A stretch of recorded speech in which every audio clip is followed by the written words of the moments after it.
Hello, welcome back. Chapter 23, Pavavu. Gotta be an island, let's get it.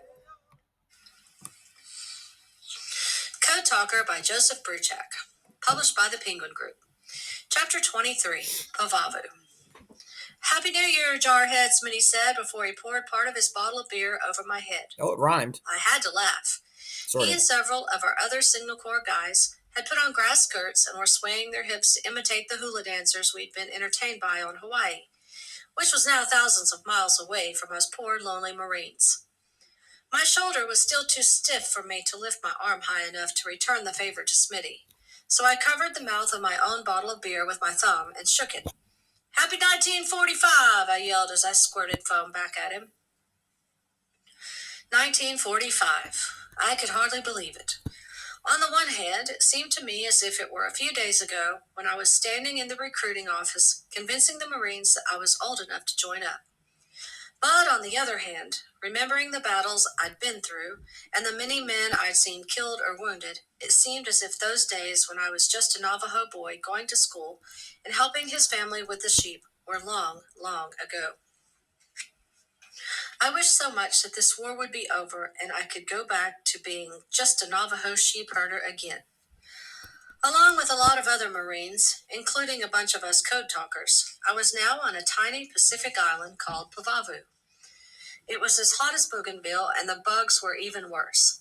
Not only did a lot of Marines get malaria, there was also this disease carried by insects that made your arms and legs swell up. All we could do was spray DDT everywhere. Yes, grandchildren, I know that DDT is a very bad poison, but back then it was all we had to use. We used so much of it that there was a joke I started making. "Hey," I'd say to the cooks in the mess hall, "my food didn't taste so good today. Next time we'll put more DDT in it." The DDT didn't stop the rats. They were everywhere on Pavavu. Big, black, and brown rats. After dark, the ground rippled with them. If you set foot outside your door at night, there was a good chance you would step on one of them. My old friends, the giant land crabs, were there too. Just as many of them as there were rats.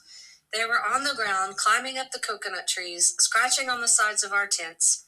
They never seemed to bother each other, those rats and land crabs, but they sure as shootin' bothered me. As soon as it started to get dark on Pavavu, I went inside and stayed there. But during the days, we were kept pretty busy on Pavavu. How about Biyoto? That means underwater. Chal, that's frog. That would be good for amphibious. As always, we code talkers had to add to our vocabulary. Some of the new terms we were creating had to do with secret underwater demolition teams, men trained to swim beneath the surface of the water with air tanks on their backs and rubber flippers on their feet. They looked so much like underwater monsters that it made me uncomfortable to look at them in their gear. Frogmen. Those frogmen went quietly at night in small rubber boats into the enemy territory. They did such dangerous things as laying charges on the hulls of enemy ships or placing explosives to clear paths through reefs. We code talkers knew better than anyone what those brave frogmen did, not just because we had to send messages about them. Whenever frogmen teams went in ahead of an invasion, one or two Navajos with radios were with them in their rubber boats. But you can bet that none of us code talkers ever went underwater with them. Because our code was used for top secret messages, I knew about a lot of things. I even had heard mention of new giant bombs being prepared, but I told no one. Our code was only one of the many secrets I kept. That was just the way it had to be during wartime. In fact, every serviceman in the Pacific knew secrets that had to be kept from his civilian friends and relatives back in the States. That is why every GI letter home was read by censors who often blacked out big sections. The suicide planes that the Japanese were now sending against us were among those secrets kept from those at home. Japanese pilots were no longer just dropping bombs and strafing. Now they were coming in waves of small planes called kamikazes. Loaded with high explosives, their aim was to dive right into the target, especially big targets like our battleships and aircraft carriers. Before February of 1945, the ordinary American people didn't know about kamikazes. Our commanders wanted to maintain morale back home and did not want to frighten the civilians. It was like not showing pictures of dead American soldiers. For the whole first year America was in the war, there were no photographs of dead American soldiers in any American newspaper, not even one until 1943. It troubled me deeply to think of enemies so determined to kill us that they would give up their own lives. Whenever a Japanese pilot volunteered to become a kamikaze pilot, he was given a funeral service before he got into his plane. The Japanese government made it sound as if these men would be great heroes. Their deeds would save Japan. As I've said before, I've always loved reading history. All through the war, I did research in ship libraries and borrowed books from Marine officers who were history buffs and who liked the idea of an Indian being a historian. I kept on doing that kind of research after the war, too. So over the years, I was able to learn where the idea of the kamikazes came from. Here is the story. 700 years ago, Kublai Khan was the ruler of China. He decided that he and his Mongols should invade Japan. He put together a huge fleet and sent it off to Japan. But before it got there, a great typhoon roared out of the Pacific and sank every ship. 7 years later, Kublai Khan sent a second huge fleet. Just like the first, it was destroyed by that giant wind that the Japanese began to call kamikaze. Kamikaze, the holy wind. They believed that holy wind would always defend Japan. The pilots who flew the suicide missions thought they were flying with that holy wind. A Japanese Rear Admiral, Musafumi Arima, was the first kamikaze pilot. In October of 1944, he tried to crash his plane into the aircraft carrier Franklin. A Navy fighter shot him down into the sea before he was even close. However, the Japanese propaganda machine made him into a martyr. They said that he sank a giant American ship. Thousands of people volunteered to be kamikaze pilots. Sometimes those planes were so old they could barely take off. Most of them missed. In the Philippines, only 1 out of every 4 kamikazes actually struck a target. No big ships were ever sunk by one. However, in Japan, all the newspapers made it sound as if their kamikaze missions were great successes. Soon, they said, the American fleet would be totally destroyed. What the Japanese newspapers said was far from the truth. Slowly but surely, the tide had been turned. As the first days of the new year of 1945 turned into weeks, and we sat there waiting on Pavavu, I began to believe that we were close to the end. The Japanese were continuing to retreat. Our planes were now bombing the enemy's homeland. It was clear that Japan was going to be defeated. "Chief," my friend Smitty said as he read Stars and Stripes, the Armed Forces newspaper given to servicemen, "MacArthur's been kicking butt since he landed at Leyte. Sounds like we're going to be celebrating the 4th of July in Tokyo this year." "Y'all think that's something," Georgia Boy said, holding up the copy of his own paper. My work in teaching him to read had finally paid off a few months earlier. Now, hardly a day went by without him wanting to read something aloud to us. "Listen to this here. My New York Yankees have been sold to a snotty cat for $2,800,000. That there's about enough to buy the whole state of Georgia." I nodded to my friends. Each in his own way was excited about the prospect of the war's ending. But from what I now knew about the Japanese, I was very worried. When they decided it was hopeless, what would they do? Our war in the Pacific was so different from the one fought in Europe. In Europe, when our enemies saw they were losing a battle, they would often surrender. Sometimes tens of thousands of prisoners would be taken. I saw newsreels of long lines of defeated German soldiers just peacefully walking away from the battle, guarded by only a few Americans. They were abiding by the rules of war.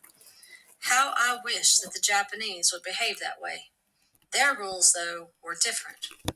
You see, grandchildren, rules about modern warfare were made up between the nations of the world before World War II. Those rules said that prisoners of war, enemy soldiers who had surrendered or been captured, had to be fed and housed in a humane way.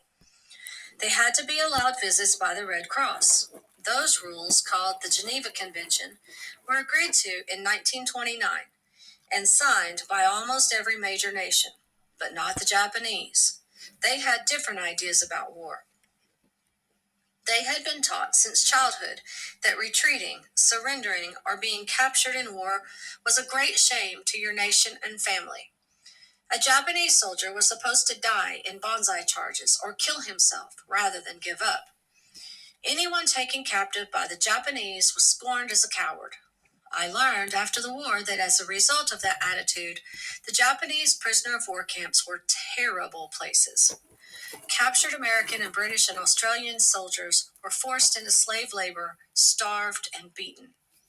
Some were even used for medical experiments.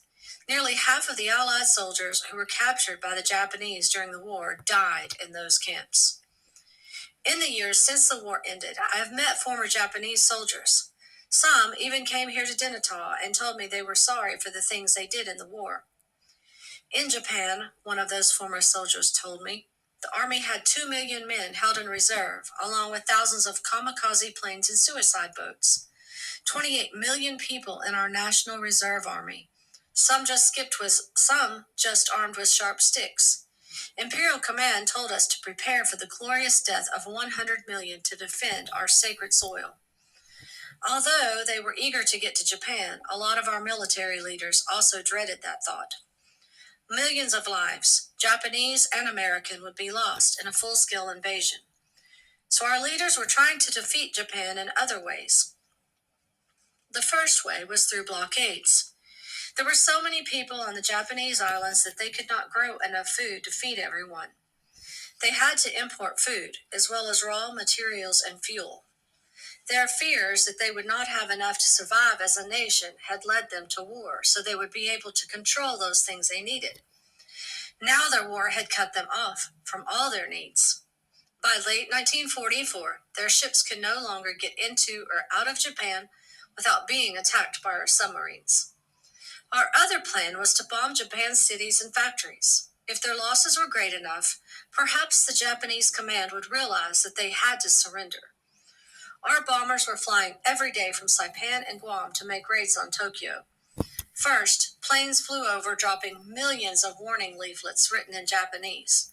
We are going to bomb your city. Then, after the civilians had been given time to take shelter or leave, the bombers started their runs. My fear was that neither of those plans would work. Getting back to Pavavu Island, I have to say there was one thing that took my mind off my fears, being with other Indians, including Navajo friends from back home, who were ordinary jarheads and not code talkers. There were about 400 Navajo code talkers, but lots of other Navajos served. Usually, because they were Indians, the Marines put them into scout companies.